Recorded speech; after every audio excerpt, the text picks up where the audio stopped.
We are doing this for past 16 years. Whenever there is a crisis in our country, we with Lakshmi Narayan Temple and our friends, we try to distribute to the maximum place where we can reach. So we'll continue to do this, and we'll continue to serve Fiji and the poor people and the needy people.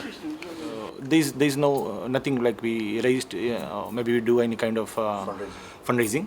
It's all the members and people.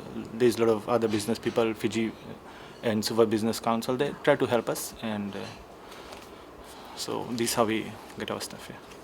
We cannot value what we give, and we don't want to either value, because the thing is like we helping from the heart. We saving people and we trying to help the people from the heart. So there's no cost and there's no amount involved. So as said, we continue doing this. Thank you. Thank you so much.